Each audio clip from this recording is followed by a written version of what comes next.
Oi, pensa um pouquinho e me fala. Se você precisasse mandar dinheiro para alguém agora, como é que você faria isso? Se você não pensou em fazer um Pix, faz parte de uma minoria de brasileiros, não é? Com apenas 5 anos de funcionamento, o envio instantâneo de valores via Pix fez esse tipo de transferência parecer até algo banal. Mas hoje a gente vai ver que por trás dessa solução tem uma questão muito maior. Quem controla a tecnologia controla o que exatamente? Este último episódio da série É Coisa Nossa parte de um caso bem brasileiro para entender uma disputa que é global, a soberania digital. E de quebra, discute por que o Pix incomodou os gigantes da tecnologia mundial. Eu sou Raquel Cagliari e bora para mais um O Som da Ciência. Ei, som. Som. Alô. O som da ciência. Um podcast da SBPC para ouvidos abertos. O som da ciência. Cada vez mais presente no dia a dia, é claro que o Pix não nasceu por acaso. Mas a trajetória que resultou na construção dessa ferramenta é pouco comentada. Para entender melhor o que essa solução representa e de onde ela surgiu, a gente procurou o sociólogo Sérgio Amadeu. Ele é professor da Universidade Federal do ABC Paulista e pesquisador das relações entre tecnologia e poder. Então, o Pix é uma demonstração contundente de que o Brasil ele pode utilizar seus conhecimentos técnicos, sua vocação criativa para resolver seus próprios problemas, né? O setor bancário brasileiro sempre foi um setor altamente tecnológico. E talvez a explicação disso seja a inflação, que foi muito grande durante os últimos anos da década do século XX, né? Os anos 80, o que exigia uma capacidade de atualização de dados, atualização de fluxos monetários, financeiros, muito grande. Traduzindo, o caos econômico dos anos 80 obrigou o sistema bancário do Brasil a ficar bem bom em processar informações. Décadas depois, esse potencial vira base para uma inovação pública. Começa, então, a uma discussão de fazer pagamentos, né, com velocidade, transferências sem a cobrança de taxas, né, sendo que seria, portanto, organizado um sistema que não seria de um banco ou de outro. Portanto, por isso que o Banco Central desenvolve esse sistema. E aqui está um ponto-chave. O Pix não é de um banco, ele é uma infraestrutura pública. E os números ajudam a entender o tamanho disso. É isso mesmo. Nesses últimos 5 anos, essa ferramenta revolucionou o sistema financeiro brasileiro. De lá para cá, já foram movimentados mais de 75 trilhões de reais, o que é equivalente a 6 vezes o PIB do Brasil de 2000. Ele é muito dependente do Pix. Uma dependência boa, já que essa ferramenta nos faz economizar um dinheirão em tarifas cobradas em transações. Por isso, se tornou o meio de pagamento mais usado no Brasil. Mais da metade de todas as transações feitas no ano passado foram... Só em 2025, o Pix movimentou 35 trilhões de reais, 1/3 a mais em relação ao ano anterior. Foram quase 80 bilhões de transações. É a escala de uma infraestrutura nacional. Ele foi um sucesso total, principalmente os setores mais pauperizados. Não é incomum você estar em qualquer lugar do país e você vê uma pessoa vendendo uma comida caseira, ela tem lá, ela te dá o número do Pix para você depositar,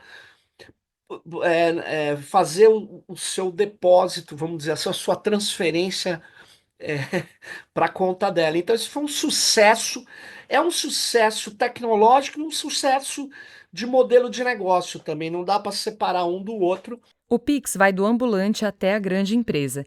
Dizem que até a canoa de travessia para a Vila de Caraíva, na Bahia, aceita Pix. Se você já foi lá, por favor, conta nos comentários se isso é verdade. Agora, uma informação que já foi confirmada por diferentes veículos de imprensa e você, entusiasta da ciência, já deve ter ouvido falar, é que não foi todo mundo que gostou do Pix. Ele desagradou principalmente algumas lideranças norte-americanas. E por que isso irritou profundamente o Donald Trump e as Big Techs? Isso que é interessante. Não é somente por causa do cartão de crédito que estaria sendo prejudicado. Não é. O Pix, ele fulminou principalmente a intenção do Mark Zuckerberg de trazer para dentro do WhatsApp, né, controlar os meios de pagamento no país pelo WhatsApp. O Sérgio Amadeu explicou que o WhatsApp teve uma entrada dominante no Brasil, entre outras razões, por conta de um acordo comercial. É que a Meta paga para as operadoras de telefonia por aquilo que os usuários de celulares pré-pagos gastariam de internet para usar o WhatsApp. Né? Quando o cara compra R$30, R$20 de conectividade para usar o celular, então ele que compra pacote de dados, ele descobre que o Facebook paga para as operadoras para ele usar o WhatsApp gratuitamente, ou seja, o WhatsApp não consome a franquia de dados que ele pagou. E isso reforçou o uso do WhatsApp, principalmente na população de baixa renda. Isso reforçou, aí você fala, pô, mas que legal, né? Não, não é legal, isso é, na verdade, uma ação monopolista por parte do WhatsApp para poder concentrar as interações instantâneas dentro da sua ferramenta, dentro da sua plataforma. Tanto é que teve pessoas que acionaram o CAD, Conselho de Defesa Econômica, que disse que não era prática de monopólio tal. Para mim é claramente uma prática de monopólio e faz com que mais de 94% dos brasileiros acima de 10 anos que tem aparelho celular tenha instalado o WhatsApp. Então o WhatsApp passa a ser uma realidade para você falar com a sua mãe, para você falar com o chefe falar com o funcionário, o estudante fazer grupo de estudo, e para o processo de desinformação em massa que aconteceu no Brasil. Aí o próximo passo da Big Tech era dominar os meios de pagamento. O Mark Zuckerberg falou, agora eu vou lançar a moeda do WhatsApp.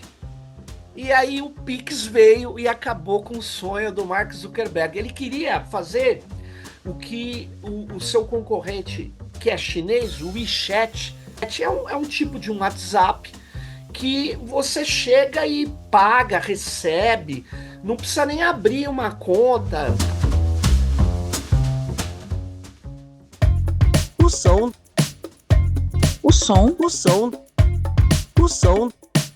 O som da ciência.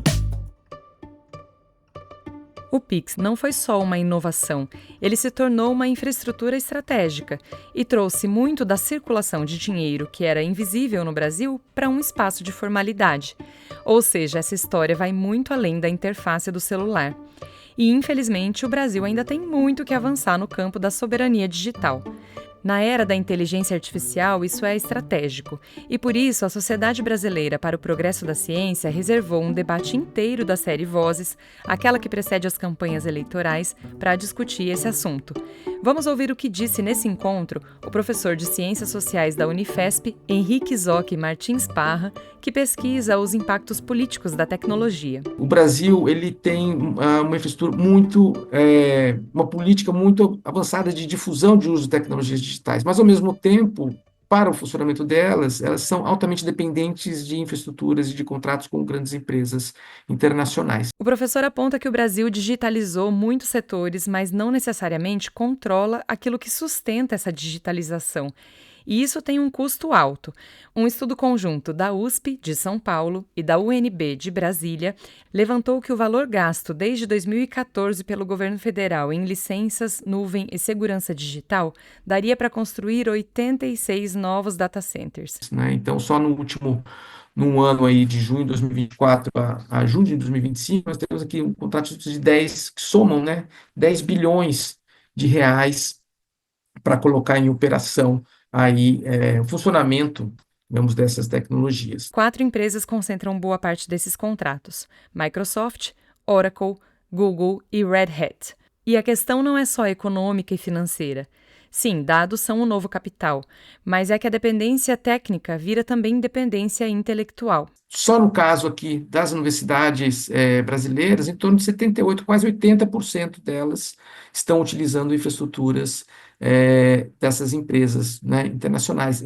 E né, não se trata só, né, de um problema de hospedagem de dados, mas um problema também, né, de perda de uma capacidade né, de autonomia científica no acesso, controle, né, e capacidade analítica das informações que são, de alguma maneira, hospedadas em outros lugares, mas é também um treinamento cognitivo, né, dos nossos estudantes, dos nossos professores, dos nossos pesquisadores, na utilização de ferramentas específicas, né. E quando o assunto é armazenamento de dados, tem ainda um impacto físico sobre os territórios, que não pode ficar fora do radar. Né? Então, recentemente foi aprovada o REDATA, né, que é uma política de incentivos à atração de data centers, e essa política está sendo questionada por grupos de pesquisas e outras organizações que apontam para algumas fragilidades nessa forma de implementação que, né, intensificaria, né, uma dimensão que a gente poderia dizer neocolonial, neoextrativista,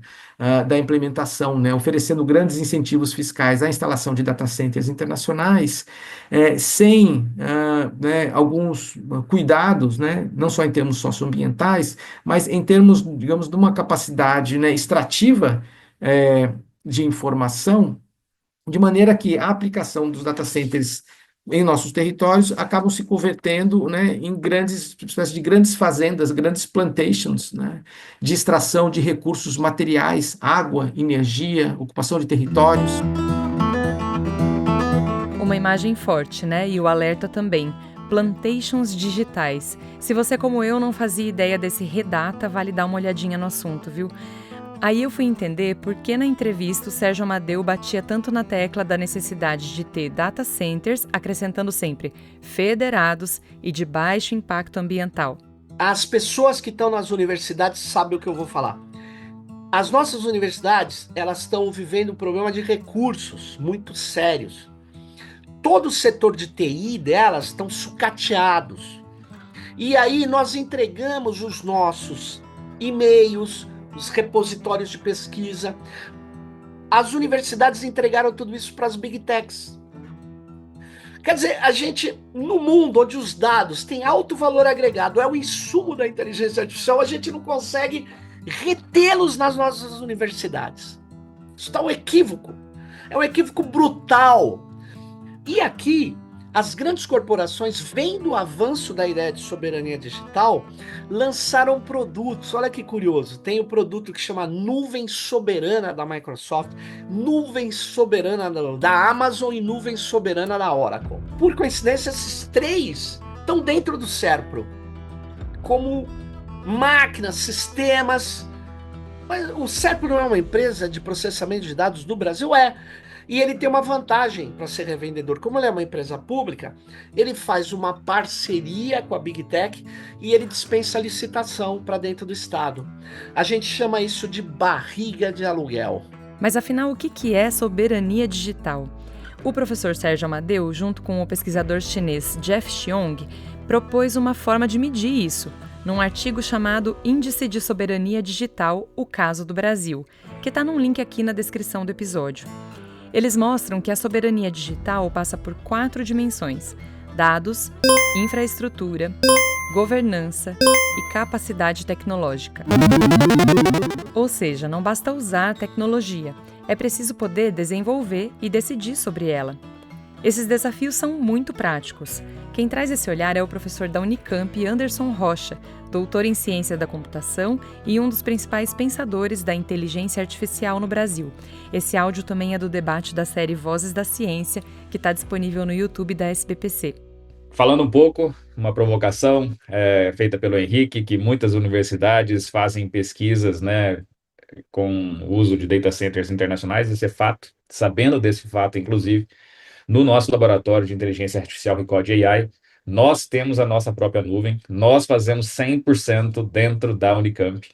Isso dá muito trabalho, mas assim também a gente pode conseguir formar novas pessoas para entender como funcionam os data centers, né? Então, as nossas pesquisas, por exemplo, em energia, em desinformação, etc., nós fazemos no nosso próprio data center. É pequeno, mas é made in Brazil. Não se trata de isolar o país, rejeitar tecnologias externas 100% ou reinventar tudo do zero. Soberania digital precisa ser visto como a capacidade de decisão estratégica sobre tecnologias críticas. Se não precisa inventar do zero, o pesquisador aponta quais são as áreas em que o Brasil tem potencial de sair na frente: agricultura tropical e biodiversidade amazônica, saúde pública e energias renováveis. Inclusive foi seguindo esse norte que a gente pautou a série É Coisa Nossa. Se você não ouviu os episódios anteriores, dá uma navegada aí no seu tocador.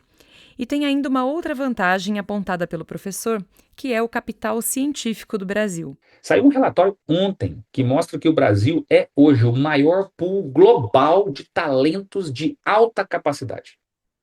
Então, o Brasil possui um ecossistema de científico muito consolidado, universidades de pesquisa de nível mundial e comunidades ativas em inteligência artificial, aprendizado de máquina e ciência de dados. Essa base é um diferencial real. Então, pense na nossa infraestrutura. Eu vou citar aqui algumas, desculpem outras universidades que não estão aqui citadas. A Unicamp, por exemplo, tem grande presença em IA e computação. Nós fazemos no nosso laboratório otimização no pré-sal brasileiro em parceria com a Shell. A Maritaca AI, feita por alguns ex-alunos da Unicamp, por exemplo, tem um dos melhores modelos para o português. Eles batem o ChatGPT em tarefas envolvendo a língua portuguesa. A USP se destaca muito em ciência de dados. A UFMG, historicamente, grande presença na busca de informação. Nasceu lá o Todo BR, nasceu a Acuan. A UFPE, grande presença em inteligência artificial. A UFG, um dos primeiros bacharelados, se não o primeiro bacharelado em inteligência artificial e ciência de dados do Brasil, por exemplo, uma formação enorme de talentos. Temos a Embrapi, temos a Embrapa, temos o LNCC. Então, a gente tem produção científica em IA crescendo acima da média global. Nós temos comunidades consolidadas de machine learning, inteligência artificial, processamento de linguagem, visão computacional e uma forte tradição em matemática aplicada e estatística. Resumindo, o Brasil tem dados únicos, talento científico, mas uma infraestrutura parcial. O anseio dos pesquisadores é por políticas públicas que impulsionem aquilo que está faltando, o que não significa isolar o Brasil, mas buscar parcerias estratégicas que não dependam só da vontade do mercado. Se você vê os maiores contratos da Tesla, os maiores contratos da SpaceX, os maiores contratos das empresas de tecnologia americanas são com o governo. Um modelo de sucesso, por exemplo, foi o acordo de 50 anos entre o Brasil e a Suécia para o desenvolvimento de caças. Não foi simplesmente chegar lá e comprar caças como os Estados Unidos queriam que a gente comprasse deles. Foi um acordo super bem feito por diferentes governos brasileiros, de modo que a gente tenha transferência de tecnologia e aprenda a desenvolver esse tipo de tecnologia. Voltando ao começo do nosso episódio, o Pix mostrou que o Brasil consegue. E o nosso entrevistado Sérgio Amadeu fala isso com conhecimento de causa. A gente tem hoje o maior ponto de troca de tráfego do mundo. Sempre foi Frankfurt, só que nós passamos, São Paulo. São Paulo passou. Aonde ele está hosteado, hospedado? No data center construído pelo NIC-BR, com engenharia brasileira. Então vamos parar com isso. Vocês não sabem fazer. Não é verdade. Isso é uma conversa de consultor que está disputando, inclusive, o termo soberania. Um país com a dimensão do Brasil precisa apostar principalmente em ciência e tecnologia. Eu não tenho nenhuma dúvida disso. E aí o Sérgio Amadeu traz a argumentação final em torno daquilo que une e separa os seres humanos com a maior facilidade: o dinheiro. É assim, eu posso estar vendendo hoje um saco de soja por R$120, né? Convertendo aqui. R$120 são 5 ou menos licenças do Netflix de família que eu uso para um serviço que eu pago direto, quase tudo eu pago para o exterior, sai pela balança de serviços. Eu sei, você vai falar, o Celso Furtado falava isso. Sim, falava, ele tem razão. Há uma deterioração dos termos de troca.